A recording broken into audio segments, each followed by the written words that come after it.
തോറും മുമ്പേ സീരിയലിൽ ഉടൻ തന്നെ വരാൻ പോകുന്ന വളരെ രസകരമായിട്ടുള്ള നല്ലൊരു അടിപൊളി എപ്പിസോഡിൻ്റെ റിവ്യൂ ആണ് കേട്ടോ പറയാനായിട്ട് പോകുന്നത്.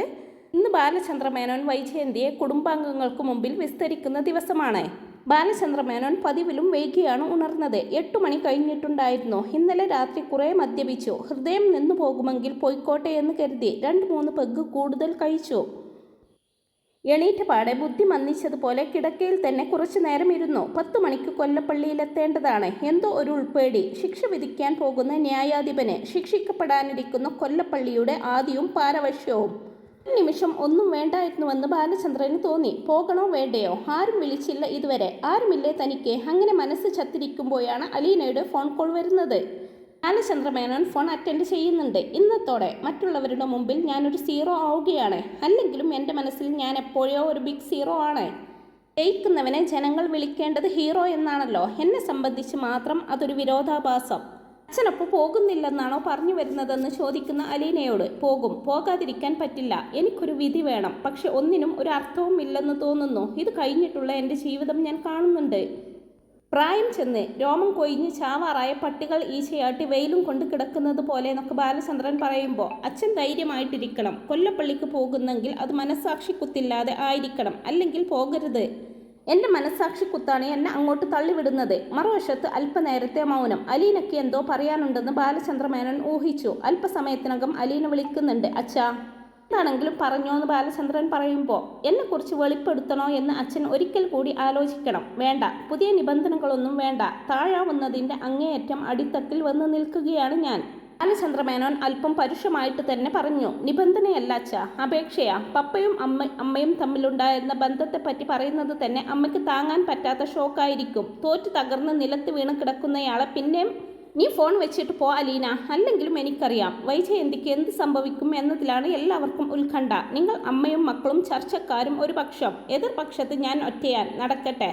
അലീനയുടെ മറുപടിക്ക് കാക്കാതെ Balachandra Menon phone switch off ചെയ്തു വെച്ചു. ഇനി ആരും വിളിക്കണ്ടെന്ന് മനസ്സിൽ പറയുകയും ചെയ്തു. വൈജയന്തിയും മക്കളും കൂടി വന്നു ചേർന്നതോടെ കൈതക്കൽ മാളിക വീട്ടിൽ അതിഥികളുടെ എണ്ണം പൂർത്തിയായി. മുറികളിലും ഹാളിലും ബാൽക്കണിയിലുമെല്ലാം ആളുകൾ സംസാരിച്ചു കൊണ്ടിരിക്കുന്നു. മുറ്റത്ത് 4-5 കാറുകൾ. എന്തിനാണ് തങ്ങളെ വിളിച്ചു വരുത്തിയതെന്ന് മാത്രം ആർക്കും അറിയില്ല. ഗംഗാധര മേനോനോടും ശിവശങ്കര മേനോനോടും ചിലർ ചോദിക്കുന്നുണ്ട്, എന്തിനാണ് ഇത്ര അടിയന്തരമായിട്ടൊരു യോഗം കൂടൽ? വരട്ടെ, പറയാം എന്നാണ് ജ്യേഷ്ഠൻ്റെയും അനുജൻ്റെയും മറുപടി. ചില കുശുകുശുപ്പുകൾ അങ്ങിങ്ങ് നടക്കുന്നുണ്ട്. സൗദാമിനി അമ്മക്ക് വലിയ സന്തോഷമായിരുന്നു. ഒരുപാട് നാളായി എല്ലാവരെയും ഒന്നിച്ച് കണ്ടിട്ട്. വൈജയന്തി എല്ലാവരോടും കുശലം ചോദിച്ചും സംസാരിച്ചും എല്ലായിടത്തും ചുറ്റിത്തിരിഞ്ഞു. 10 മണി കഴിഞ്ഞ് 3 മിനിറ്റ് ആയപ്പോൾ ബാലചന്ദ്ര മേനോന്റെ കാർ എത്തി. ഗോവർദ്ധനാണ് ഡ്രൈവ് ചെയ്തിരുന്നത്. ബാലചന്ദ്ര മേനോൻ ഇറങ്ങിയ ഉടനെ ഗോവർദ്ധൻ കാർ തിരിച്ചിട്ടു. ബാലചന്ദ്ര മേനോൻ സിറ്റ് ഔട്ടിലേക്ക് കയറിയപ്പോൾ മനുശങ്കർ ഇറങ്ങി വന്ന് സ്വീകരിക്കുന്നുണ്ട്. മനുശങ്കറോടൊപ്പം ബാലചന്ദ്ര മേനോൻ ഹാളിലേക്ക് കയറി ചെല്ലുന്നത് കണ്ട് വൈജയന്തി ഒന്ന് പകച്ചു. രഞ്ജിനിയും കൂടി അവിടെ കൂടിയിരിക്കുന്ന എല്ലാവർക്കും ചായ കൊടുക്കുന്നുണ്ട്. കാര്യങ്ങൾ എന്തായെന്നറിയാൻ അലീന ഇടയ്ക്കിടെ മനുവിനെ വിളിക്കുന്നുണ്ട്. അല്പസമയത്തിന് ശേഷം രോഹിത് വന്ന് പറയുന്നുണ്ട്, എല്ലാവരെയും വിളിക്കുന്നു, അങ്ങോട്ട് ചെല്ലാൻ. ഈശ്വര, ബബിത നെഞ്ചിൽ കൈവച്ചു. അവർ ഹാളിലേക്ക് ചെന്നു. അപ്പോഴും അതിഥികളിൽ മിക്കവരും ഹാളിലെ കസേരകളിലും സോഫയിലും മറ്റുമായി ഇരിപ്പുറപ്പിച്ച് കഴിഞ്ഞു. വൈജയന്തിക്ക് ഇരിക്കാൻ വേണ്ടി ഒരു കസേര ഒഴിച്ചിട്ടിരുന്നു. അതിന് സമീപം ചെന്ന് ചുമരിൽ ചാരി ബബിത നിലകൊണ്ടു. മനുശങ്കറും രോഹിത്തും ഹരിശങ്കറുമെല്ലാം ജനൽപ്പടിയിൽ ഇരുന്നു. കോട്ടഗിരിയിൽ നിന്ന് വന്ന മാലതി സോഫയിൽ ഞെരുങ്ങിയിരുന്ന് ഇടയുണ്ടാക്കി കമലയെ കൂടി ഇരിക്കാൻ വിളിച്ചു. കമല കണ്ണടച്ചു കാണിച്ചു. വൈജയന്തി ഊണുമുറിയുടെ വാതിൽക്കൽ കമലയുടെ സമീപം നിൽക്കുകയായിരുന്നു. ശിവേട്ട, അമ്മയെ കൂടി വിളിച്ച് ഇവിടെ ഇരുത്തണം, ബാലചന്ദ്ര മേനോൻ ആവശ്യപ്പെട്ടു. ശിവശങ്കര മേനോൻ കണ്ണു കാണിച്ചപ്പോൾ മനുശങ്കറും രോഹിത്തും കൂടി പോയി സൗദാമിനി അമ്മയെ താങ്ങി പിടിച്ചു കൊണ്ടുവന്നു. രഞ്ജിനി എവിടെ നിന്നോ ഒരു പ്ലാസ്റ്റിക് കസേര എടുത്തുകൊണ്ടുവന്ന് അതിൽ സൗദാമിനി അമ്മയെ ഇരുത്തി. ജയന്തി എന്താ മാറി നിൽക്കുന്നത്? ഇവിടെ വന്നിരിക്കെ, ഗംഗാധര മേനോൻ പറഞ്ഞു. ഞാൻ ഇവിടെ നിന്നാലെന്താ? ഞാൻ ഇവിടെ നിന്നോളാമെന്ന് പറയുന്ന വൈജയന്തിയോട് അത് പറ്റില്ല, ആ വാതിലടക്കണം. വൈജയന്തി വാതിൽ കടന്ന് അകത്തേക്ക് കയറി. ആ കസേരയിലോട്ടിരിക്കെ, ഞാനിവിടെ നിന്നോളാം, എനിക്കതാ സൗകര്യം. ബബിതയുടെ സമീപം വൈജയന്തി നിലയുറപ്പിച്ചു. ബാലേട്ടനെതിരെ താൻ ഫാമിലി കോർട്ടിൽ നടത്തിക്കൊണ്ടിരിക്കുന്ന വിവാഹമോചന കേസായിരിക്കും ഈ യോഗത്തിലെ പ്രധാന ചർച്ചാ വിഷയമെന്ന് വൈജയന്തി ഇതിനകം ഊഹിച്ചെടുത്ത് കഴിഞ്ഞിരുന്നു. പക്ഷേ എന്തിനാണ് അടുത്ത ബന്ധുക്കളെയെല്ലാം വിളിച്ചു കൂട്ടിയിരിക്കുന്നതെന്ന് മാത്രം അവൾക്ക് മനസ്സിലായില്ല. ഒരു പക്ഷേ കേസ് ഇവിടെ വെച്ച് തന്നെ ഒത്തുതീർപ്പാക്കാനായിരിക്കുമെന്ന് തോന്നി. കേസ് പിൻവലിക്കാൻ തൻ്റെ മേൽ കടുത്ത സമ്മർദ്ദമുണ്ടായേക്കാം. ഗംഗേട്ടൻ്റെ ഉത്സാഹത്തിലായിരിക്കാം ഈ കാര്യങ്ങളെല്ലാം നടന്നിരിക്കുന്നതെന്നും വൈജയന്തി വിചാരിച്ചു. എന്തു വന്നാലും സകലതിനെയും പ്രതിരോധിക്കാനെന്ന പോലെ വൈജയന്തി മാറിൽ കൈകെട്ടി ഭിത്തിയിലേക്ക് പുറം ചാരി നിന്നു. വൈജയന്തിയുടെ കസേര ഒഴിഞ്ഞു തന്നെ കിടന്നു. ഇതെന്തിനാണ് ഇവിടെ എല്ലാവരെയും വിളിച്ചു കൂട്ടിയതെന്ന് ഇതുവരെ ആരും പറഞ്ഞില്ല. തിരുവനന്തപുരത്ത് നിന്ന് വന്ന ശ്രീകുമാർ ചോദിച്ചു. രാവണ്ണി മേനോന്റെ മക്കളിൽ ഇളയവനാണ് ശ്രീകുമാർ. ബാലചന്ദ്രൻ ആവശ്യപ്പെട്ടിട്ടാണ് ഇവിടെ ഇപ്പം ഇങ്ങനെ ഒരു ഒത്തുകൂടൽ വേണ്ടി വന്നത്. ശിവശങ്കര മേനോൻ പറഞ്ഞതോടുകൂടി എല്ലാവരുടെയും ശ്രദ്ധ ബാലചന്ദ്ര മേനോനിലായി. ശരിയാണ്, അയാൾ കണ്ണടയെടുത്ത് കയ്യിൽ പിടിച്ച് പ്രത്യേകിച്ച് ആരെയും നോക്കാതെ പറഞ്ഞു.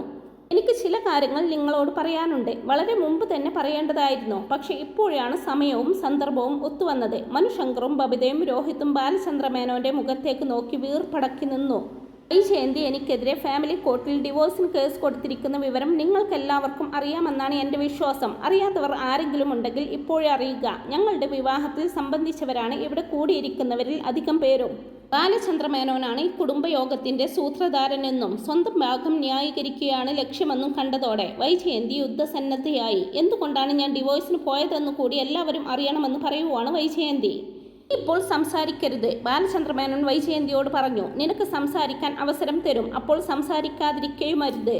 തുടർന്ന് ബാലചന്ദ്ര മേനോൻ മറ്റുള്ളവരെ നോക്കിക്കൊണ്ട് പറയുന്നുണ്ട്. നിങ്ങൾക്കെല്ലാവർക്കും അറിയാം, 22.5 വർഷം മുമ്പായിരുന്നു ഞങ്ങൾ തമ്മിലുള്ള വിവാഹം. ഞാൻ മുൻകൈയെടുത്ത് ഇങ്ങോട്ട് ആലോചിച്ച് വന്ന കല്യാണമായിരുന്നു. എങ്കിലും ഞാൻ നിർബന്ധിച്ചത് കൊണ്ടോ എൻ്റെ മാത്രം താല്പര്യത്തിലോ അല്ല ഈ കല്യാണം നടന്നത്.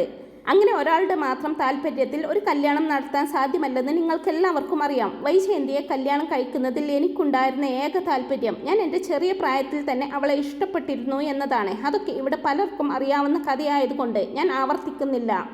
ഓഫുകളിലും കസേരകളിലും ഇരുന്ന ചിലർ അതെന്ത് കഥ എന്ന മട്ടിൽ പരസ്പരം നോക്കി. വിവാഹം കഴിഞ്ഞ ശേഷം വൈജയന്തി എന്നോട് ആദ്യമായിട്ട് പറഞ്ഞൊരു കാര്യം അവൾക്ക് ഈ കല്യാണത്തിന് യാതൊരു താല്പര്യവും ഇല്ലായിരുന്നു എന്നാണ്. താലി കെട്ടി കഴിഞ്ഞ ശേഷം ഒരു ഭാര്യ ഭർത്താവിനോട് അങ്ങനെ പറയാൻ പാടില്ലാത്തതാണ്. പിന്നീടും പലതവണ അത് ആവർത്തിച്ചു. അങ്ങനെ പറയുന്നതിൽ അവൾക്കൊരു സുഖമുണ്ടെന്ന് എനിക്ക് തോന്നിയിട്ടുമുണ്ട്. കൈ നിവർത്തി അവളുടെ ചെവിക്കുറ്റിക്ക് ഒരെണ്ണം കൊടുക്കാമായിരുന്നില്ലേ? രാമപുരത്ത് നിന്ന് വന്ന ശ്രീധര മേനോൻ ചോദിച്ചു. വൈജയന്തിയുടെ കൊച്ചച്ഛനാണ് ആൾ. എന്തിനെ? അവൾക്ക് താല്പര്യമില്ലായിരുന്നു എന്നതാണ് സത്യം. അടി കൊടുത്താൽ താല്പര്യമുണ്ടാകുമോ? എന്നെ വിവാഹം കഴിക്കാൻ സമ്മതിച്ചതും എൻ്റെ ഭാര്യയായിട്ട് ജീവിക്കുന്നതും എന്നോട് കാട്ടുന്ന വലിയ സൗജന്യമായിട്ടാണ് അവൾ കരുതി പോന്നത്. കഴിഞ്ഞ 22 വർഷവും അങ്ങനെ തന്നെയായിരുന്നു. പഴയ തലമുറയിലെ ആശ്രിതരോട് അവരുടെ മക്കളോ വരുമ്പോൾ അടുക്കളത്തിണ്ണയിൽ ഭക്ഷണം കൊടുക്കുന്ന ഒരു ഏർപ്പാടുണ്ടല്ലോ, അതുപോലൊരു ഔദാര്യം എൻ്റെ അച്ഛനും മുത്തശ്ശനും ഒരു കാലത്ത് ഈ തറവാട്ടിലെ ആശ്രിതരായിരുന്നിട്ടുണ്ട്. അതുകൊണ്ട് തന്നെ ആ ഒരു അഹന്തയും തന്നിഷ്ടവും ഞാൻ കഴിഞ്ഞ 22 വർഷവും വകവെച്ച് കൊടുത്തിട്ടുണ്ട്. അത് അവളുടെ പ്രകൃതമാണെന്ന് ഞാൻ ധരിച്ചു. ബാലചന്ദ്ര മേനോൻ ഒന്ന് നിർത്തി. ജയന്തി താൻ പോരിമക്കാരിയാണെന്ന് ഞങ്ങൾക്കെല്ലാവർക്കും അറിയാം, ശ്രീധര മേനോൻ പറഞ്ഞു. പക്ഷെ 22 വർഷക്കാലം നിങ്ങൾ ഒരുമിച്ച് ജീവിച്ചില്ലേ? 3 മക്കളും ഉണ്ടായില്ലേ? അവൾക്ക് വയസ്സും 50 അടുത്തു. ഇനിയിപ്പം അവളുടെ പ്രകൃതത്തിന് മാറ്റം വരുത്താൻ നോക്കിയാൽ അത് സാധിക്കുമോ? വിട്ടുകൊടുക്കുന്ന പ്രകൃതമാണ് നിന്റേതെങ്കിൽ തുടർന്നും അതങ്ങനെ തന്നെ പോകുന്നതല്ലേ നല്ലത്. രണ്ടിലേതിന് മാറ്റം വരുത്താൻ ശ്രമിച്ചാലും പ്രശ്നമാകും. ജയന്തിയുടെ സ്വഭാവത്തിന് മാറ്റം വരുത്താൻ ഞാൻ നിർബന്ധിച്ചിട്ടില്ല. എൻ്റെ സ്വഭാവത്തിന് എന്തെങ്കിലും മാറ്റം വന്നു പോയിട്ടുണ്ടെങ്കിൽ അവൾ തന്നെയാണ് അതിന് ഉത്തരവാദിയും, ബാലചന്ദ്ര മേനോൻ പറഞ്ഞു. വൈജയന്തി പെട്ടെന്ന് നിവർന്നു നിന്നു. ഞാൻ എന്ത് ചെയ്തു? എൻ്റെ കുടുംബക്കാരെയെല്ലാം വിളിച്ചു കൂട്ടി എന്നെ കരിവാരി തേച്ച് കാണിക്കാനാണെങ്കിൽ ഞാൻ സമ്മതിക്കില്ല. നിങ്ങളുടെ സ്വഭാവത്തിന് മാറ്റം വരാൻ വേണ്ടി ഞാൻ ഒന്നും ചെയ്തിട്ടില്ല, നിങ്ങൾ തന്നെയാണ് ചെയ്തത്. അത് എന്താണെന്ന് ഗംഗേട്ടനും ശിവേട്ടനും ഒക്കെ അറിയാം. ഈ തറവാട്ടിലെ ഓരോരുത്തർക്കും അറിയാം. എപ്പോൾ മുതലാണ് നിങ്ങൾക്ക് മാറ്റം കണ്ടു തുടങ്ങിയതെന്നും വൈജയന്തി വീറോടെ പറഞ്ഞപ്പോൾ എപ്പോൾ മുതലാണെന്ന് വൈജയന്തിയുടെ അമ്മാവനായ ഗോപിനാഥ മേനോൻ ചോദിക്കുന്നുണ്ട്. കഴിഞ്ഞ വർഷം അമ്മയെ നോക്കാൻ ഒരു വീട്ടുവേലക്കാരി വന്നു, കടപ്പാട്ടൂരിൽ. ചെറുപ്പക്കാരി. അവളെ കണ്ട ശേഷം ഇങ്ങേരുടെ സ്വഭാവം മാറി. പിന്നെ അവൾ മതി. അവൾ വിളമ്പിക്കൊടുക്കണം, അവൾ കിടക്ക വിരിക്കണം, അവൾ മരുന്നെടുത്ത് കൊടുക്കണം, അവൾ ശുശ്രൂഷിക്കണം. ലോകത്ത് ഏതെങ്കിലും ഒരു ഭാര്യ ഇത് അംഗീകരിച്ചു കൊടുക്കുമോ? വൈജയന്തി ഒന്ന് നിർത്തിയതിന് ശേഷം മൊത്തത്തിൽ എല്ലാവരെയും നോക്കി. അനുകൂല ഭാവത്തിലാണ് കേൾവിക്കാരെന്ന് കണ്ടതും പിന്നെയും തുടർന്നു. മാസങ്ങളോളം ഞാനിത് സഹിച്ചു. ഈ മനുഷ്യന് സ്വന്തം മക്കളോടില്ലാത്ത അലിവും സ്നേഹവും അവളോട്. അവളെ സിനിമയ്ക്ക് കൊണ്ടുപോകുന്നു, അവൾക്ക് ഹോട്ടലിൽ നിന്ന് ഭക്ഷണം വാങ്ങിക്കൊടുക്കുന്നു, ഡ്രസ്സ് വാങ്ങിക്കൊടുക്കുന്നു, സ്വർണം വാങ്ങിക്കൊടുക്കുന്നു, അവൾ കരയുമ്പോൾ ആശ്വസിപ്പിക്കുന്നു. എവിടെ നടക്കും ഇതൊക്കെ? ഈ പറയുന്നതൊക്കെ സത്യമാണോ വൈജയന്തി? ശ്രീധർ മേനോന്റെ ഭാര്യ ഭാനുമതിയമ്മ ചോദിച്ചു. ആളിവിടെ മുഴുവൻ ജീവനോടെ നിൽപ്പുണ്ടല്ലോ, നേരിട്ട് തന്നെ ചോദിച്ചു നോക്കണം, വൈജയന്തി വെല്ലുവിളിയുടെ സ്വരത്തിൽ പറഞ്ഞു. അവൾ പറയുന്നതൊക്കെ ശരിയാണോ ബാലചന്ദ്ര? ശ്രീധര മേനോൻ ചോദിച്ചു. വളരെ ശരിയാണ്. അത് മാത്രമല്ല കൊച്ചച്ച, ഇപ്പോൾ തൻ്റെ കളത്തിലാണ് പന്ത് എന്ന് വൈജയന്തിക്ക് മനസ്സിലായി. ബാലേട്ടൻ വീട്ടിൽ തന്നെ ഒരു സെപ്പറേഷൻ നടത്തി. ഒറ്റയ്ക്കായി താമസം. ആ റൂമിൽ ബാലേട്ടനെയും അവളെയും അരുതാത്ത സാഹചര്യത്തിൽ ഞാൻ കണ്ടിട്ടുണ്ട്. എന്നെ വേണ്ടാതായത് വെറുതെ ഒന്നുമല്ലെന്ന് അന്ന് എനിക്ക് തീർച്ചപ്പെട്ടു. അവളെ ഇനിയും ആ വീട്ടിൽ വെച്ച് പൊറുപ്പിക്കാൻ പറ്റില്ലെന്ന് ഞാൻ തീർത്തു പറഞ്ഞു. പക്ഷെ ബാലേട്ടൻ അവളെ പറഞ്ഞയക്കാൻ തയ്യാറായില്ല. അപ്പോഴേ ഞാൻ തീരുമാനിച്ചതാ, രണ്ടിലൊരാൾ മതി ഇനിയെന്ന്. ഒന്നുകിൽ ഞാൻ, അല്ലെങ്കിൽ അവൾ. ബാലേട്ടന് അവൾ മതിയെന്ന് പറഞ്ഞു. അതാണ് ഞാൻ ആ വീട്ടിൽ നിന്നും ഇറങ്ങിപ്പോന്ന സാഹചര്യം. ഏത് ഭാര്യക്കാണ് ഇതൊക്കെ സഹിക്കാൻ കഴിയുക? ഇതിലെവിടെയാണ് ന്യായം? എനിക്കിങ്ങനെ ഒരു ഭർത്താവിനെ വേണ്ട. അതുകൊണ്ടാണ് ഞാൻ പിരിയാൻ തീരുമാനിച്ചതും ഫാമിലി കോർട്ടിൽ ഡിവോഴ്സിന് പോയതും. വൈജയന്തി തൻ്റെ ഭാഗം ഭംഗിയാക്കിയെന്ന സംതൃപ്തിയോടെ പറഞ്ഞു നിർത്തി. ഇതിലെന്തെങ്കിലും വാസ്തവമുണ്ടോ ബാലചന്ദ്ര? ഗോപിനാഥ മേനോൻ ചോദിച്ചു. വാസ്തവം തന്നെയാണ്, പക്ഷെ അരുതാത്ത സാഹചര്യത്തിൽ കണ്ട് എന്ന് പറഞ്ഞത് കടന്നുപോയി. അത് പറഞ്ഞപ്പോൾ ഇപ്പോൾ ഇവിടെയുള്ളവർ ഇതിനകം പല രംഗങ്ങളും സങ്കല്പിച്ച് കഴിഞ്ഞിരിക്കും. അതിനാൽ ആ ഭാഗം ഒന്ന് ക്ലാരിഫൈ ചെയ്യണമെന്ന് പറയുമ്പോൾ അരുതാത്ത സാഹചര്യം എന്ന് പറഞ്ഞത് കെട്ടിപ്പിടിച്ച് നിൽക്കുന്നത് കണ്ടു എന്ന അർത്ഥത്തിലാണെന്ന് പറയുന്നുണ്ട് വൈജയന്തി. ചേർത്ത് പിടിച്ചു എന്ന് പറഞ്ഞാൽ മതി, അതിനപ്പുറത്തേക്ക് പോകണ്ട. ബാലചന്ദ്രമേനോന്റെ സ്വരം കടുത്തു. വേലക്കാരിയെ ചേർത്ത് പിടിക്കാനും തഴുകാനും നിൽക്കേണ്ടവരാണോ കുടുംബനാഥൻ? വൈജയന്തിയുടെ ഒച്ചയും ഉയർന്നു. ഒരു വേലക്കാരിയോട് അങ്ങനെ ഒരു അടുപ്പം പാടില്ലാത്തതാണ്. അങ്ങനെ സംഭവിച്ചു പോയി. അത് എൻ്റെ കുറ്റം. ജയന്തി ഇവിടെ വന്ന് പറഞ്ഞ എല്ലാ കുറ്റങ്ങളും ഞാൻ ഏൽക്കുന്നു. ഗംഗാധരമേനോനും ശിവശങ്കരമേനോനും ഒന്നും കാണുന്നില്ല, കേൾക്കുന്നതേയുള്ളൂ. മുഖം കുനിച്ചാണ് ഇരിപ്പ്. ഇടിമുഴക്കം വരാൻ പോകുന്നതേയുള്ളൂ എന്ന് അവർക്കറിയാം. ബാലചന്ദ്രമേനോന്റെ മുഖത്തെ ഭയാനകമായ ശാന്തതയിലേക്കും കടുത്ത ആത്മനിയന്ത്രണത്തിലേക്കും പറയുന്ന വാക്കുകളിലേക്കും കണ്ണു നട്ടിരിക്കുകയാണ് മാലതി മേനോൻ. വൈജയന്തി തർക്കിക്കുമ്പോഴെല്ലാം ബബിത അമ്മയുടെ കൈ പിടിച്ചമർത്തി അരുതെന്ന് വിലക്കാൻ ശ്രമിക്കുന്നുണ്ടായിരുന്നു. അമ്മ എത്ര കണ്ട് രോഷാകുലയാകുന്നോ അത്ര കണ്ട് വീഴ്ചയും ഭയങ്കരമായിരിക്കുമെന്ന് അവൾക്കറിയാം. അപ്പോൾ ഭർത്താവിൽ നിന്ന് ഇത്രയും വിശ്വസ്തത ഡിമാൻഡ് ചെയ്യുന്ന ഭാര്യയ്ക്ക് മിനിമം സത്യസന്ധതയെങ്കിലും അയാളോട് തിരിച്ചു വേണ്ടേ? ബാലചന്ദ്രമേനോൻ ഹാളിൽ കൂടിയിരിക്കുന്നവരോടായിട്ട് ചോദിച്ചു. കൊടുങ്കാറ്റടിക്കാൻ സമയമായെന്ന് മനുശങ്കറിന് മനസ്സിലായി. വൈജയന്തിക്ക് മാത്രം പോരാ, പാരമ്പര്യവും അന്തസ്സും ആഭിജാത്യവുമൊക്കെ ഇതിനകം ഒരുപാട് കൊട്ടിഘോഷിച്ച കൈതക്കൽ തറവാട്ടുകാർക്കും വേണം അല്പം സത്യസന്ധത. ബാലചന്ദ്രമേനോന്റെ സ്വരത്തിന് മൂർച്ചയേറി. ശ്രീധര മേനോനടക്കം കൈതക്കൽ തറവാട്ടിലെ ആളുകൾക്ക് ആ പ്രസ്താവന തീരെ പിടിച്ചില്ല. അവർ ഗംഗാധര മേനോനെയും ശിവശങ്കര മേനോനെയും നോക്കി. അവരാണ് മറുപടി പറയേണ്ടത്. പക്ഷെ അവർ തല ഉയർത്തുകയോ ആരെങ്കിലും നോക്കുകയോ ചെയ്യുന്നില്ല. കൈതക്കൽ തറവാട്ടുകാർ എന്ത് പേച്ചു? ശ്രീധര മേനോന്റെ അനുജൻ അരവിന്ദാക്ഷൻ ചോദിച്ചു. ബാലചന്ദ്ര മേനോൻ എഴുന്നേറ്റു. ഹോളിലുള്ളവരെ എല്ലാം നോക്കി. അടുത്ത നിമിഷം അയാൾ ചോദിച്ചു. ഈ നിൽക്കുന്ന വൈജയന്തി, 22 വർഷം മുമ്പ് നിങ്ങളെല്ലാവരും ചേർന്ന് അനുഗ്രഹിച്ച് എൻ്റെ ഭാര്യയായി വായിച്ച ഈ സ്ത്രീ വിവാഹത്തിന് മുമ്പ് ഒരു കുഞ്ഞിനെ പ്രസവിച്ചവളാണെന്ന് കൈതക്കൽ മാളിക വീട്ടിൽ എത്ര പേർക്ക് അറിയും? വളരെ അടുത്ത്, ഒരു പക്ഷേ തലയ്ക്കുമീതെ തന്നെ ഒരു ഇടി വെട്ടിയെന്ന് വൈജയന്തിക്ക് തോന്നി. അവളുടെ ശിരസിനുള്ളിൽ കരിയും ചാമ്പലും കണ്ണിലിരുട്ടും നിറഞ്ഞു. അമ്മല ഞെട്ടി. തുറിച്ച കണ്ണും പാതി തുറന്ന വായുമായിട്ട് നിന്നു. തമ്മാടിത്തരം പറയരുത്. ശ്രീധര മേനോൻ ബാലചന്ദ്രന്റെ നേർക്ക് കൈ ചൂണ്ടിക്കൊണ്ട് ചാടി എണീറ്റു. നിങ്ങളല്ല പൊട്ടിത്തെറിക്കേണ്ടത്. കാൽമുട്ടിനിടയിലേക്ക് തലയും കുമ്പിട്ടിരിക്കുന്ന ഈ യോഗ്യന്മാരാണ്. ബാലചന്ദ്ര മേനോൻ വൈജയന്തിയുടെ സഹോദരന്മാരുടെ നേർക്ക് കൈ ചൂണ്ടിക്കൊണ്ട് പറഞ്ഞു. കാരണം ഇവരുടെ പങ്ങളെക്കുറിച്ചാണ് ഞാൻ പറഞ്ഞത്. അതോടെ ശിവശങ്കര മേനോൻ നിവർന്നു. അയാളുടെ മുഖം വെളുറി വെളുത്തിരുന്നു. ഹരിശങ്കർ അന്തോളിച്ച് അച്ഛനെ നോക്കി. അച്ഛൻ എന്താണ് മിണ്ടാത്തത്? ഹോളിൽ മൊട്ടുസൂചി വീണാൽ കേൾക്കാവുന്ന നിശബ്ദത. ശ്വാസം കഴിക്കാൻ പോലും മറന്നിരിക്കുവാണ് എല്ലാവരും. ഈ ഇടിക്കുന്ന ശ്രീകുമാറിനറിയാം സത്യം. ബാലചന്ദ്ര മേനോൻ ശ്രീകുമാറിനെ ചൂണ്ടിക്കൊണ്ട് പറഞ്ഞു. കാരണം 8 മാസം ഗർഭിണിയായിരുന്ന വൈജയന്തിയെ ആഗ്രയിൽ നിന്ന് കൂട്ടിക്കൊണ്ടുവന്ന് മറ്റ് ബന്ധുജനങ്ങൾ അറിയാതിരിക്കാൻ രഹസ്യമായി താമസിപ്പിച്ചത് ഇയാളുടെ വീട്ടിലായിരുന്നു. ആളുടെ അച്ഛൻ രാവണ്ണി മേനോൻ അവർകളാണ് വൈജയന്തിക്ക് രഹസ്യപ്രസവം നടത്താൻ പറ്റിയ ഒരു ഹോസ്പിറ്റൽ നെയ്യാറ്റിൻകരയിൽ പോയി കണ്ടുപിടിച്ചത്. എല്ലാ കണ്ണുകളും ശ്രീകുമാറിന്റെ മേൽ വീണു. അയാൾ അനങ്ങുന്നില്ല. ആർക്കെങ്കിലും ഈ പറയുന്നതിൽ സംശയമുണ്ടെങ്കിൽ എൻ്റെ നേർക്ക് കൈ ചൂണ്ടുന്നതിന് മുമ്പ് ഇയാളോട് നേരിട്ട് ചോദിച്ച് സംശയ നിവർത്തി വരുത്തിക്കൊള്ളണം. ബാലചന്ദ്ര മേനോൻ പറഞ്ഞു. ഇവൾ, ഈ നിൽക്കുന്ന പതിവ്രത, 22 വർഷക്കാലം ഭർത്താവ് ഉദ്യോഗമെന്ന കുരങ്ങ് വേഷം കെട്ടിച്ച് എന്നെ സുന്ദരമായി പറ്റിച്ച ഈ മഹതി, ആഗ്രയ്ക്കടുത്ത് സഞ്ജയ് പ്ലേസ് എന്ന സ്ഥലത്ത് ഒരു വാടക വീട്ടിൽ മറ്റൊരു പുരുഷനോടൊപ്പം കിടക്ക പങ്കിട്ടുകൊണ്ട് ഏതാണ്ട് 4 മാസക്കാലം ജീവിച്ചിട്ടുണ്ടെന്ന് പറഞ്ഞാൽ നിങ്ങൾ ആരെങ്കിലും വിശ്വസിക്കുമോ? ഇത്തവണ ആരുടെയും ചെറുവിരൽ പോലും അനങ്ങിയില്ല. ആഗ്രയിലെ സെന്റ് ക്ലെയർ സ്കൂളിൽ ടീച്ചറായിരുന്ന പെങ്ങളെ തേടി ഈ ഇരിക്കുന്ന ജ്യേഷ്ഠനും അനുജനും കൂടി ചെല്ലുമ്പോൾ ജോലി രാജിവെച്ച് ഒരു പട്ടാളക്കാരൻ്റെ കൂടെ അവൻ്റെ കുഞ്ഞിനെ ഗർഭം ധരിച്ച് മാതൃകാ ദാമ്പത്യം നയിക്കുകയായിരുന്നു. അന്തസ്സുള്ള കൈതക്കൽ തറവാട്ടിൽ പിറന്ന ഈ കുലീന സ്ത്രീ. ആ പട്ടാളക്കാരൻ്റെ പേരെന്താണെന്ന് പറയണം മിസ്റ്റർ ഗംഗാധര മേനോൻ. നിങ്ങളുടെ സബോർഡിനേറ്റ് അല്ലായിരുന്നോ അയാൾ? അപമാനത്തിൻ്റെ വഴുവഴുപ്പിൽ ചത്തതുപോലെ കിടന്ന ഗംഗാധര മേനോൻ്റെ നാവ് മറുപടി പറയാൻ പൊന്തിയില്ല. ജ്യേഷ്ഠൻ മേനോനും അനുജൻ മേനോനും നാണമാകുന്നുണ്ടെങ്കിൽ ഞാൻ തന്നെ പറയാം. ലഫ്റ്റനന്റ് കേണലായി റിട്ടയർ ചെയ്ത സ്റ്റാൻലി ജോസഫ്. പുനലൂരിൽ കൊട്ടാരമറ്റത്തിൽ ഔതക്കുട്ടി മകൻ സ്റ്റാൻലി ജോസഫ് എന്ന പേര് കേട്ടാൽ അന്നനാളം മുതൽ ആമാശയത്തിന് അങ്ങേയറ്റം വരെ കഴിക്കുമായിരുന്നു ഒരു കാലത്ത് കൈതക്കൽ മാളിക വീട്ടിലുള്ളവർക്ക്. ഇനി സംശയ നിവൃത്തി വരുത്തേണ്ടവർക്ക് അയാളെയും ചെന്ന് കാണാം. കുളത്തുപുഴ എന്ന സ്ഥലത്ത് അയാൾ ഇപ്പോഴും ജീവിച്ചിരിപ്പുണ്ട്. കൃഷ്ണമോൾ ശ്വാസമെടുത്ത് ബബിതയെയും രോഹിത്തിനെയും നോക്കി, പിന്നെ അവളുടെ അമ്മയെയും. സ്റ്റാൻലി പപ്പയെക്കുറിച്ച് ഒരിക്കൽ ബബിത പറഞ്ഞപ്പോൾ നമ്മുടെ അമ്മയും ആഗ്രയിലായിരുന്നല്ലോ എന്നും, ചിലപ്പോൾ സ്റ്റാൻലി പപ്പ സ്നേഹിച്ച പെണ്ണ് നമ്മുടെ അമ്മയെങ്ങാനുമാണോ എന്നും കളി തമാശയായി താൻ ചോദിച്ചതോർത്ത് അവൾ കുളിർന്നു വിറച്ചു. ബബിതേച്ചി അമ്മയുടെ മുഖത്തേക്ക് ദയനീയമായിട്ട് നോക്കിക്കൊണ്ടിരിക്കുന്നത് അവൾ കണ്ടു. രോഹിയേട്ടൻ്റെ നോട്ടം അച്ഛനിലാണ്. മനുവേട്ടൻ ആരുടെയും മുഖത്ത് നോക്കാതെയാണ് നിൽപ്പ്. ഈ സത്യങ്ങളെല്ലാം സമർത്ഥമായിട്ട് മറച്ചു വെച്ചിട്ടാണ് പ്രതാപശാലിയും മാന്യനുമായ കൈതക്കൽ കാരണവർ കുഞ്ഞിരാമമേനോനും യോഗ്യന്മാരായ ഈ ആൺമക്കളും കൂടി കാപട്യത്തിൽ പൊതിഞ്ഞ് ഈ സ്ത്രീയെ എനിക്ക് കല്യാണം കഴിച്ചു തന്നത്. ബാലചന്ദ്രമേനോൻ ധാർമ്മിക രോഷം അടങ്ങാതെ പറഞ്ഞുകൊണ്ടിരുന്നു. അതേ സ്ത്രീയാണിപ്പോൾ വേശ്യയുടെ ചാരിത്ര പ്രസംഗം പോലെ അല്പം മുമ്പ് എൻ്റെ വിശ്വസ്തതയെ സംശയിച്ച് സംസാരിച്ചതും അതിൻ്റെ പേരിൽ വിവാഹമോചനം നേടാൻ വേണ്ടി ഫാമിലി കോർട്ടിലെത്തി നിൽക്കുന്നതും. ഭിക്ഷക്കാരൻ്റെ പാത്രത്തിലേക്ക് വലിച്ചെറിയുന്ന നാണയത്തുട്ടുകളായിരുന്നു ഈ സ്ത്രീ എനിക്ക് തന്നുകൊണ്ടിരുന്ന ഭാര്യാധർമ്മം. ഇവൾ സ്നേഹിച്ച പുരുഷനെ ഇവളിൽ നിന്ന് വേർപ്പെടുത്തിയത് ഞാനല്ല. ഇവൾ പ്രസവിച്ച കുഞ്ഞിനെ ഇവളിൽ നിന്ന് തട്ടിയെടുത്തത് ഞാനല്ല. ഇവൾ കൊതിച്ച ജീവിതം പിടിച്ചു പറിച്ചതും ചതിച്ചതും ക്രൂരത കാണിച്ചതും ഞാനല്ല. പക്ഷെ അതിൻ്റെ എല്ലാം ശിക്ഷ അനുഭവിക്കേണ്ടി വന്നവനാണ് ഞാൻ. ഞാനാണ് നിന്ദിക്കപ്പെട്ടതും അവഹേളിക്കപ്പെട്ടതും. മറ്റാരോടൊക്കെയോ ഇവൾക്കുണ്ടായിരുന്ന പകയും വിദ്വേഷവും വെറുപ്പും മുഴുവൻ തിരിച്ചുവിട്ടത് എൻ്റെ നേർക്ക്.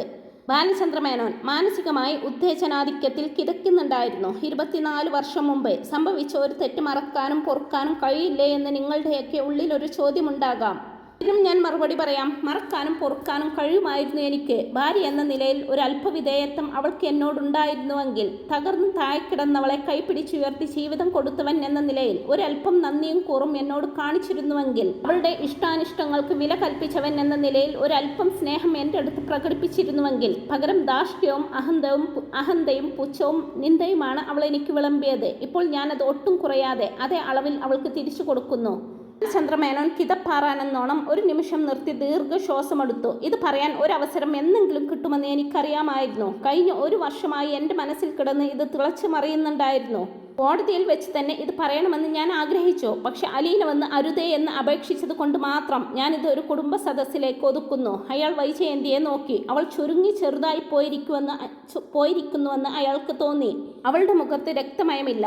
ആരുടെയോ കയ്യോ കാലോ തട്ടിയാൽ സഹസ്രാബ്ദങ്ങളുടെ പഴക്കമുള്ള മൺപ്രതിമ പോലെ അവൾ അടർന്നു വീണ് ധൂളികളായി തീരുമെന്ന് തോന്നി. ബാലചന്ദ്രമേനോൻ മെല്ലെ വാതിൽ നിന്ന് ഏർക്ക് നീങ്ങി. ആഞ്ഞടിച്ചു കൊണ്ടിരുന്ന ചുഴലിക്കാറ്റ് അവസാനിച്ചുവെന്ന് ബബിത വിചാരിച്ചു. അച്ഛൻ പോവുകയാണ്. ബബിത അമ്മയുടെ കയ്യിൽ പിടിച്ചു. അത് വിറങ്ങലിച്ചിരുന്നു. ഭൂമി പിളർന്ന് വൈജയന്തി താണുപോയിരുന്നു. ശ്വാസം മാത്രമേ ഉള്ളൂ വെളിയിൽ. ഭൂമിക്കടിയിൽ ലോഹപാളികൾ ഉരുകിത്തിളക്കുന്ന അഗ്നിലാവയ്ക്കുള്ളിൽ അവളുടെ കൈകാലുകളും ഉടലും ഹൃദയവും വെന്തുരുകിക്കൊണ്ടിരുന്നു. വീണ്ടും ബാലചന്ദ്രമേനോന്റെ ശബ്ദം അവൾ കേട്ടു. വാതിൽ കടന്നുപോയ ആൾ തിരിച്ചു വരികയാണ്. വൈജയന്തി, എനിക്ക് ഒരു കാര്യം കൂടി പറയാനുണ്ട്. നിന്നോട് ഇത്തിരി സഹതാപം അവശേഷിക്കുന്നത് കൊണ്ട് മാത്രം പറയുകയാ. നെയ്യാറ്റിൻകരയിലെ ഹോസ്പിറ്റലിൽ വെച്ച് നീ പ്രസവിച്ച പെൺകുഞ്ഞ് മരിച്ചുപോയി എന്ന് നിന്നെ വിശ്വസിപ്പിച്ച് ഈ ചണ്ടാളന്മാരുടെ തനിനിറം 24 കൊല്ലത്തിനു ശേഷമെങ്കിലും നീ തിരിച്ചറിയണം. നീ പ്രസവിച്ച മകൾ ജീവിച്ചിരിക്കുന്നു ഇപ്പോഴും. അഗ്നിപർവ്വതം ഉടഞ്ഞ് 8 ദിക്കിലും പൊട്ടിച്ചിതറി. വൈജയന്തി വീണ്ടും ഉരുകിത്തിളക്കുന്ന ലാവയുടെ സമുദ്രത്തിന് മീതെ പൊന്തി. ബാലചന്ദ്രമേനോൻ ഇനിയൊന്നും പറയാനില്ലാത്തതുപോലെ പിന്തിരിഞ്ഞ് ഇറങ്ങി നടന്നു കഴിഞ്ഞിരുന്നു. ആളുകൾ ഓരോരുത്തരായി ഹോളിൽ നിന്ന് ഇറങ്ങിപ്പോയിക്കൊണ്ടിരുന്നു. കേട്ടതൊന്നും വിശ്വസിക്കാനാവാത്തതിൻ്റെ ഒരു അന്താളിപ്പും ആശ്ചര്യവും എല്ലാ മുഖങ്ങളിലും ഉണ്ടായിരുന്നു. ഇതൊന്നും ഇതിനു മുമ്പ് ആരും പറഞ്ഞു കേട്ടിട്ട് പോലുമില്ലല്ലോ എന്ന് ഭാനുമതി അമ്മ ആരോടെന്നില്ലാതെ ചോദിച്ചപ്പോൾ ശ്രീധരമേനോൻ ചൂണ്ടുവിരൽ തൻ്റെ വായ്ക്ക് മീതെ അമർത്തി സംസാരിക്കരുതെന്ന് ആംഗ്യം കാട്ടി. അവിടെ ചുമർ ചാരി കണ്ണുകൾ ഇറക്കി അടച്ച് തകർന്നു നിൽക്കുന്ന ഒരു സ്ത്രീയുടെ മുമ്പിൽ വെച്ച് ഉച്ചരിക്കപ്പെടുന്ന ഒരു വാക്കിനും ഔചിത്യബോധത്തിൻ്റെ കണിക പോലും ഉണ്ടാവുമായിരുന്നില്ല എന്നതാണ് സത്യവും. ശ്രീധരമേനോൻ ഹോളിന് പുറത്തേക്കിറങ്ങാൻ കൈ കാണിച്ചതോടെ ആളുകൾ നിശബ്ദരായി വാതിൽ കടന്നു പോയിക്കൊണ്ടിരുന്നു. സൗദാമിനിയമ്മ മാത്രം ശബ്ദമില്ലാതെ കരയുന്നുണ്ടായിരുന്നു. ശങ്കറും രോഹിത്തും കൂടി അവരെ താങ്ങി പിടിച്ചു കൊണ്ടുപോകാൻ ശ്രമിച്ചു. വൈജയന്തി നിൽക്കുന്നതിന് മുന്നിലെത്തിയപ്പോൾ സൗദാമിനിയമ്മ തൻ്റെ ദുർബലമായ കരങ്ങൾ കൊണ്ട് മകളെ പരുതി പിടിച്ച് എൻ്റെ മോളെ എന്ന് വിളിച്ച് ദീനസ്വരത്തിൽ കരഞ്ഞു. വൈജയന്തി സർപ്പദംശനമേറ്റതുപോലെ ഞെട്ടി ഒന്നുകൂടി ചുളിഞ്ഞ് നിൽക്കാനുള്ള കെൽപ്പ് കൂടി നഷ്ടപ്പെട്ട് ചുമരിലൂടെ ഊർന്ന് നിലത്തേക്കിരുന്നു. ബബിത അമ്മയുടെ അരികെ തന്നെ നിന്നു. അവളുടെ കണ്ണിൽ നിന്നും ഇടയ്ക്കിടെ കണ്ണീർ കണങ്ങൾ തുളുമ്പിച്ചാടി. അവൾക്ക് എവിടെയെങ്കിലും പോയിരുന്നു പൊട്ടിക്കരയണമെന്നുണ്ടായിരുന്നു. മനുശങ്കർ അവളുടെ മുഖത്തേക്ക് നോക്കി. അതിലൊരു ഉഗ്രശാസനയുണ്ടായിരുന്നു. ബബിത ഷാൾ കൊണ്ട് കണ്ണുകളൊപ്പി അനങ്ങാതെ നിന്നു. സൗദാമിനി അമ്മയെയും കൊണ്ട് മനുശങ്കറും രോഹിത്തും വാതിൽ കടന്നുപോയി. ഇനി ബബിതയും വൈജയന്തിയും മാത്രമേ മുറിയിൽ അവശേഷിക്കുന്നുള്ളൂ. മറ്റുള്ളവർ കൊല്ലപ്പള്ളി കൈതക്കൽ തറവാട്ടിലെ ഓരോ മുറികളിലേക്ക് മുങ്ങാൻ കുഴിയിട്ടു. ബബിതയുടെ കയ്യിലിരുന്ന് മൊബൈൽ ഫോൺ റിങ് ചെയ്തു തുടങ്ങി. അവൾ കണ്ണു തുടച്ച് അത് നോക്കിയപ്പോൾ അലീന ചേച്ചിയാണ് വിളിക്കുന്നത്. പെട്ടെന്ന് ബബിതയ്ക്ക് കരച്ചിൽ വന്നു. കണ്ണിൽ നിന്ന് ഇടതടവില്ലാതെ നീർക്കണങ്ങൾ ഉതിർന്നു. ബബിത ഫോൺ അറ്റൻഡ് ചെയ്തുകൊണ്ട് അമ്മയെ നോക്കി. അമ്മ തണുത്ത് വിറച്ചിട്ടെന്ന പോലെ മുട്ടിനു മീതെ കൈകെട്ടി. അതിനു മീതെ മുഖം കമഴ്ത്തിയിരിക്കുവാണ്. തലയുടെ പിൻഭാഗം മാത്രമേ കാണാനുള്ളൂ. കഴുത്തിന്റെ വശങ്ങളിലെ ഞരമ്പുകൾ വലിഞ്ഞു മുറുകിയിട്ടുണ്ട്. ശ്വാസമോ ചലനമോ ഒന്നുമില്ലാത്തതുപോലെയുള്ള ഒരു ഇരിപ്പ്. ഫോണുമായിട്ട് വൈജയന്തിയുടെ അടുത്ത് നിന്നും പതിയെ നടന്നു നീങ്ങി. ഊൺമുറിയിലേക്ക് കടന്നതും അവിടെ സ്ത്രീജനങ്ങളുടെ അടക്കം പറച്ചിലും ആംഗ്യവിക്ഷേപങ്ങളും. ഹലീന ചേച്ചി മനുവേട്ടനെ വിളിക്കുവോ പ്ലീസ്, എനിക്കൊന്നും പറയാൻ വയ്യ, ബബിത കരഞ്ഞുകൊണ്ട് പറഞ്ഞു. ഹലീനയുടെ മറുപടിക്ക് നിൽക്കാതെ അവൾ കോൾ കട്ട് ചെയ്തു. സ്റ്റെയർ കേസിൽ ശ്രീധര മേനോനും ഗോപിനാഥ മേനോനും സംസാരിച്ച് നിൽക്കുകയായിരുന്ന ഗംഗാധര മേനോൻ ബബിതയെ കണ്ട് അവളെ അടുത്തേക്ക് വിളിച്ചു. നീ ഇങ്ങ് വാ, ഒരു കാര്യം പറയാനുണ്ട്. അയാൾ അവളെ മുകളിലത്തെ ഗസ്റ്റ് റൂമിലേക്ക് കൂട്ടിക്കൊണ്ടുപോയി. കാര്യം താക്കീതിന്റെ സ്വരത്തിൽ അയാൾ പറഞ്ഞു. നിങ്ങൾക്കാർക്കും ഒന്നും അറിയില്ല, മനസ്സിലായോ? ജയന്തിയുടെ മകൾ ജീവിച്ചിരിപ്പുണ്ടെന്ന് നിന്റെ അച്ഛനാണ് പറഞ്ഞത്. അതാരാണെന്ന് അയാൾക്ക് മാത്രമേ അറിയൂ. അത് കള്ളമാണോ സത്യമാണോ എന്ന് പോലും നമുക്കറിയില്ല. ബബിതയുടെ കണ്ണുകൾ കുറുകി. ഇനി എത്ര ദിവസം ഇതെല്ലാം മറച്ചു വെക്കാമെന്നാണ് അങ്കിൾ? ഇതിൽ നിന്ന് രക്ഷപ്പെടാമെന്ന് അങ്കിൾ വിചാരിക്കുന്നുണ്ടോ? ബബിതയുടെ സ്വരത്തിൽ അമർഷം നിറഞ്ഞു. ഒരു ദിവസമെങ്കിൽ ഒരു ദിവസം വന്നുകൂടിയ ആളുകളൊന്ന് പോയിക്കോട്ടെ, ഗംഗാധര മേനോൻ പറഞ്ഞു. സമയത്തിന് ശേഷം രോഹിത്തിനെ ഉറക്കെ വിളിച്ചുകൊണ്ട് ബബിത സിറ്റ് ഔട്ടിൽ നിന്ന് ഓടിക്കയറി വരുന്നത് കണ്ടപ്പോഴേ മനുശങ്കറിന് ദുസ്സൂചന കിട്ടി. എന്ത് പറ്റിയടി? മനു അമ്പരപ്പിൽ ചോദിച്ചു. അമ്മ പോയെന്നോ? എങ്ങോട്ട് പോയി? കാറിൽ കയറിപ്പോയി. വേവലാതിയോടെ കൈക്കുടഞ്ഞുകൊണ്ട് പറഞ്ഞു. അവൾ ഗംഗാധര മേനോൻ വിളിച്ചിട്ട് അപ്സ്റ്റെയറിലേക്ക് പോയതായിരുന്നു. തിരിച്ചു വന്ന് നോക്കുമ്പോൾ വൈജയന്തി ഹാളിലില്ല. അവൾ സിറ്റ് ഔട്ടിലേക്ക് ഇറങ്ങി പോകുന്നത് കണ്ടെന്ന് ഭാനുമതി അമ്മ പറഞ്ഞു. ബബിത പുറകെ എത്തിയപ്പോഴേക്കും വൈജയന്തി കാറിൽ കയറി കഴിഞ്ഞിരുന്നു. ബബിതയ്ക്ക് ഡോർ തുറക്കാൻ കഴിഞ്ഞില്ല. അത് അകത്തു നിന്നും ലോക്ക് ചെയ്തിരുന്നു. കാറിന്റെ ജനാല ചില്ലുകളും ഉയർത്തിവെച്ചിരുന്നു. ബബിത ചില്ലിൽ തട്ടി വിളിച്ചുവെങ്കിലും ഫലമുണ്ടായില്ല. അങ്ങോട്ടാ പോയതെന്ന് മനുവിന്റെ ചോദ്യത്തിന് പാലാ റോഡിലേക്കാണെന്നും പറഞ്ഞ് ബബിത അങ്ങോട്ട് കൈ ചൂണ്ടി. നിമിഷങ്ങൾക്കുള്ളിൽ കൈതക്കൽ വീട്ടിലുള്ള എല്ലാവരും സംഗതി അറിഞ്ഞു. മനു, നീ ബൈക്കെടുത്ത് പുറകെ ചെല്ലേ, അവളെ ഒറ്റയ്ക്ക് വിടരുത്, ഗംഗാധര മേനോൻ നിർദ്ദേശിച്ചു. മനുശങ്കറും രോഹിത്തും കൂടിയാണ് ബൈക്കിൽ പാഞ്ഞത്. അവളെന്താ മക്കളെപ്പോലും വിളിക്കാതെ ഇവിടെ നിന്ന് ഇറങ്ങി ഓടിയത്? എങ്ങോട്ട് പോയതാ? ഗോപിനാഥൻ ആരോടൊന്നില്ലാതെ ചോദിച്ചു. വേറെ എവിടെ പോകാനാ? വീട്ടിലേക്കായിരിക്കുമെന്ന് കമല പറഞ്ഞപ്പോൾ അങ്ങനെ ആയിരിക്കുമെന്ന് മറ്റുള്ളവരും വിചാരിച്ചു. അവൾ വല്ല കടും കൈയും ചെയ്ത് കളയുമോന്നാ പേടി. ഒന്നാമതേ ഭയങ്കര വാശിക്കാരി, അതിന്റെ കൂടെ ദുരഭിമാനവും. ഗംഗാധര മേനോൻ പിറുപിറുത്തു. നല്ല വേഗത്തിലാണ് മനുശങ്കർ ബൈക്ക് ഓടിച്ചതെങ്കിലും പാലാ ടൗണിൽ ചെല്ലുന്നതിനിടയിലൊന്നും വൈജയന്തിയുടെ കാർ കാണാനായില്ല. തിരികെ വീട്ടിൽ പോയി നോക്കാമെന്നും പറഞ്ഞ് രോഹിത്തും മനുശങ്കറും തിരിച്ചു പോന്നു. സമയം 5 മണിയോടടുത്തിരുന്നു. നായ്ക്കളെല്ലാം അവയുടെ കൂടുകളിൽ കിടന്ന് കുരച്ച് ബഹളമുണ്ടാക്കാൻ തുടങ്ങിയപ്പോഴാണ് ടാനിയ അത് ശ്രദ്ധിച്ചത്. അപരിചിതരായ ആരോ വരുന്നുണ്ട്. താഴെ നിന്ന് ഒരു കാറിന്റെ ഇരമ്പൽ കേൾക്കാം. അല്പസമയത്തിനകം ഒരു കാർ മുറ്റത്തേക്ക് വരികയാണ്. നായ്ക്കളുടെ ഗർജനം കലശലായി. വീടിനുള്ളിൽ നിന്ന് 2-4 എണ്ണം പാഞ്ഞുവന്ന് ഇതിനകം നിർത്തിക്കഴിഞ്ഞ് കാറിന് നേർക്ക് കുരച്ചു ചാടി. ടാനിയ കൈയെടുത്ത് ആംഗ്യം കാട്ടി ശാസിച്ചതോടെ നായ്ക്കൾ അടങ്ങി. നായ്ക്കൂടുകളുടെ നേർക്കും അവൾ കൈവീശി ആംഗ്യം കാട്ടി. സ്റ്റാൻലിയുടെ നായ്ക്കൾ അവളെ അനുസരിക്കാൻ ശീലിച്ചു കഴിഞ്ഞിരുന്നു. കറുത്ത ഫിലിം ഒട്ടിച്ചതിനാൽ കാറിനകത്തുള്ളവരെ തിരിച്ചറിയുക എളുപ്പമായിരുന്നില്ല. പ്രൗഢമായ വേഷം ധരിച്ച ഒരു സ്ത്രീ കാറിൽ നിന്നും ഇറങ്ങുന്നത് കണ്ട് ടാനിയ ആശ്ചര്യപ്പെട്ടു. നല്ല മുഖപരിചയം. ബബിതയുടെ ഛായ. ബബിതയുടെ അമ്മയാണോ? പക്ഷെ വിളറ് വെളുത്ത് പരവശയായി ഏതോ രോഗക്കിടക്കയിൽ നിന്ന് എഴുന്നേറ്റ് വന്നതുപോലെ വലിയ കണ്ണുകൾ മാത്രം. ആരെയോ തേടുന്നത് പോലെ 4 പാടും നോക്കുന്നു. സ്റ്റാൻലി ജോസഫിന്റെ വീടല്ലേ ഇത്? പരീക്ഷണമായ ശബ്ദം. അതെ, ആരാ? എൻ്റെ പേര് വൈജയന്തി. ടാനിയയുടെ കണ്ണുകൾ വിടർന്നു. താൻ സംശയിച്ചതുപോലെ തന്നെ അലീന ചേച്ചിയുടെ അമ്മ. സ്റ്റാൻലി ജോസഫില്ലേ ഇവിടെ? പപ്പ തോട്ടത്തിൽ പോയതാ. എപ്പോഴോ തിരിച്ചു വരിക? ഉടനെ വരും. കയറിയിരിക്കാമല്ലോ എന്ന് ടാനി ക്ഷണിക്കുമ്പോൾ വൈജയന്തി ഒന്ന് ശങ്കിച്ചു നിൽക്കുന്നുണ്ട്.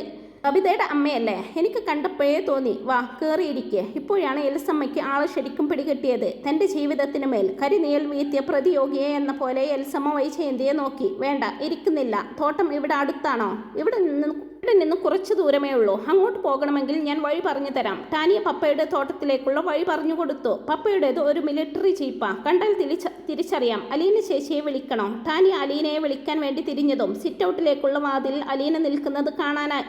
അലീന അത്ഭുത സ്തബ്ധയായി നിൽക്കുകയായിരുന്നു. വൈജയന്തിയുടെ നോട്ടം 2 നിമിഷം അവളിൽ തങ്ങി നിന്നു. അടുത്ത നിമിഷം വൈജയന്തി പിന്തിരിഞ്ഞ് ഡോർ തുറന്ന് കാറിലേക്ക് കയറി. അലീന സിറ്റൗട്ടിലേക്ക് ഇറങ്ങി വരുമ്പോഴേക്കും വൈജയന്തി കാർ അല്പം പിന്നോട്ടെടുത്ത് തിരിച്ചു കഴിഞ്ഞിരുന്നു.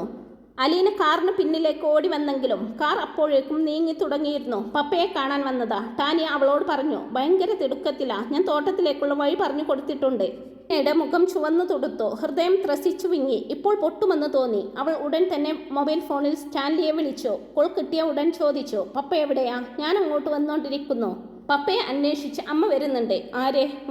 വൈജയന്തിയോ? അതെ പപ്പ, ഒരു ചുവന്ന മാരുതി കാറിലാ. അലീനയുടെ ഒച്ചയിടറുകയും കണ്ണു നിറയുകയും ചെയ്തു. മറുവശത്ത് പ്രതികരണമില്ല. പപ്പ സ്തംഭിച്ചു പോയി കാണുമെന്ന് അലീനയ്ക്ക് തോന്നി. അല്പം കഴിഞ്ഞ് മറുപടി വന്നു, ഓക്കെ, ഞാൻ നോക്കിക്കൊള്ളാം. തുടർന്ന് കോൾ മുറിഞ്ഞു. റബ്ബർ മരങ്ങൾക്കിടയിലൂടെ താഴ്വാരത്തെ ചുറ്റിപ്പോകുന്ന വീതി കുറഞ്ഞ ടാർ റോഡിലൂടെ വൈജയന്തി തന്റെ കാർ ഓടിച്ചു പോയിക്കൊണ്ടിരുന്നു. വളവ് തിരിഞ്ഞപ്പോൾ മലമടക്കിനപ്പുറത്തെ പാതയിലൂടെ മിലിറ്ററി ജീപ്പ് വരുന്നത് വൈജയന്തി കണ്ടു. ഹൃദയം നിലച്ചതുപോലെ അവൾ സഡൻ ബ്രേക്ക് ഇട്ടു. സ്റ്റാൻലി തീരെ പതുക്കെയാണ് ജീപ്പ് ഓടിച്ചു വന്നത്. അലീന അടയാളം പറഞ്ഞിരുന്നതിനാൽ വൈജയന്തിയുടെ കാർ അയാൾ തിരിച്ചറിഞ്ഞു. അത് റോഡിന്റെ വശത്ത് ഒതുക്കി നിർത്തിയിരുന്നു. സ്റ്റാൻലി ഇപ്പുറത്തും ജീപ്പ് നിർത്തി, പക്ഷെ ഇറങ്ങിയില്ല. വൈജയന്തി ഡോർ തുറന്ന് ഇറങ്ങുന്നത് കണ്ടപ്പോൾ സ്റ്റാൻലിയും ഇറങ്ങി. കാർ കിടക്കുന്നിടത്ത് തണലുണ്ടായിരുന്നു. സ്റ്റാൻലി അങ്ങോട്ട് നടന്നു ചെന്നു. മുഖം മൂടികൾ വേണ്ട, പരിചയപ്പെടുത്താൻ ആളുകളില്ല. ഒരു സ്നേഹവസന്തത്തിന്റെ സ്മരണകൾ നൽകുന്ന നൊമ്പരത്തിലും താരല്യത്തിലും മുഴുകി അവർ പരസ്പരം നോക്കി നിമിഷങ്ങളോളം നിശബ്ദരായിട്ട് നിന്നു. താൻ കുറെ നാളുകൾക്ക് മുമ്പ് കണ്ട ഔദവ്യവും ഗർവും കാപട്യവും ഒളിപ്പിച്ചിരുന്ന മുഖമല്ല ഇത്. ആരോ പിച്ചി ചീന്തി നിലത്തിട്ട് ചവിട്ടി തേച്ച അപമാനിതയായ മുഖം. ലാലിച്ച. 24 വർഷങ്ങൾക്ക് ശേഷം സ്റ്റാൻലി വീണ്ടും ആ വിളി കേട്ടു. അയാളുടെ കൈത്തണ്ടകളിൽ രോമക്കുത്തുകൾ തരിച്ചുണർന്നു. എനിക്കൊരു സത്യം അറിയണം. വേറെ ആരോടും എനിക്കിത് ചോദിക്കാനില്ല. വേറെ ആരും എന്നോട് പറയുകയും വേണ്ട. സ്റ്റാൻലിക്ക് മനസ്സിലായി. അയാളുടെ നെഞ്ചിൽ അവളോടുള്ള അലിവും കാരുണ്യവും നിറഞ്ഞു തുളുമ്പി. മകൾ, അവൾ ജീവിച്ചിരിപ്പുണ്ടോ ലാലിച്ച? ഹൃദയത്തിന്റെ അഗാധയിൽ നിന്നും വേദനയുടെ പ്രകമ്പനം പോലെ ആ ചോദ്യം അയാളുടെ മുമ്പിൽ പിടഞ്ഞു വീണു. അവൾ ജീവിച്ചിരിക്കുന്നു, സ്റ്റാൻലി മന്ത്രിച്ചു. വൈജയന്തിയുടെ ഹൃദയം ഒന്ന് കുതിച്ചു പിടഞ്ഞു. അത് അലീനയാണോ ലാലിച്ച? സ്റ്റാൻലി ശ്വാസമെടുത്തു. അതെ. അയാൾ കനിവോടെ മെല്ലെ ശിരസ്സനക്കി. അതിശൈത്യമുള്ള ഹിമക്കാറ്റടിച്ചിട്ടെന്ന പോലെ വൈജയന്തി ഒന്ന് കുളിർന്നു വിറച്ചു. അവളുടെ ഉടൽ ചൂളി ചുരുങ്ങി. അഗാധ വേദനയുടെ അനേകായിരം നൂലുകൾ അവളുടെ മുഖത്ത് വലിഞ്ഞു മുറുകി. അടുത്ത നിമിഷം അവൾ പൊട്ടിക്കരഞ്ഞ് നെഞ്ചു തകർന്ന് താഴെ വീണേക്കുമെന്ന് സ്റ്റാൻലിക്ക് തോന്നി. വൈജയന്തിയുടെ വിരൽ തുമ്പുകൾ പോലും വിറകൊള്ളുന്നത് സ്റ്റാൻലി കാണുന്നുണ്ടായിരുന്നു. അവളുടെ ഹൃദയത്തിൽ ആഞ്ഞടിച്ചു കൊണ്ടിരുന്ന ചുഴലിക്കൊടുങ്കാറ്റും കാണാം. അവൾ വീണു പോകരുതെന്ന് അയാൾ ആഗ്രഹിച്ചു. വളരെ അടുത്താണെങ്കിലും പരസ്പരം ഒന്ന് തൊടാനോ ആശ്വസിപ്പിക്കാനോ താങ്ങിപ്പിടിക്കാനോ കഴിയാത്ത വിധം ഇരു കരങ്ങളിലാണ് തങ്ങൾ നിൽക്കുന്നത്. നടുവിൽ സ്നേഹസ്മരണകളുടെ തീവ്രവേദനയുടെ ഒരു പുഴ ഒഴുകുന്നുണ്ട്. വൈജയന്തി സാരിത്തലപ്പ് കഴുത്തിലൂടെ ചുറ്റിപ്പുതച്ചു. അന്തയെപ്പോലെ വേച്ച് കാറിന്റെ ഡോർ ഹാൻഡിൽ എവിടെയെന്നറിയാതെ അങ്ങിങ്ങ് പരതി. സ്ഥലകാലബോധവും ഓർമ്മയും വീണ്ടെടുക്കാനെന്നോണം വൈജയന്തി അല്പനേരം നിന്നു. പിന്നെ ഡോർ തുറന്ന് സീറ്റിലേക്കിരുന്നു. ഡോർ അടച്ചു. കറുത്ത ഗ്ലാസ്സിലൂടെ അകത്തെ കാഴ്ച വ്യക്തമല്ലെങ്കിലും സ്റ്റിയറിംഗ് വീലിലേക്ക് കമിഴ്ന്നു കിടക്കുന്ന ഒരു ദുർബല രൂപം സ്റ്റാൻലി കണ്ടു. അവൾക്ക് ഉടനെയൊന്നും ഡ്രൈവ് ചെയ്യാൻ പറ്റില്ലെന്ന് തീർച്ചയുണ്ടായിരുന്നതിനാൽ അയാൾ ആ കാറിനരികെ തന്നെ ചേർന്ന് നിന്നു.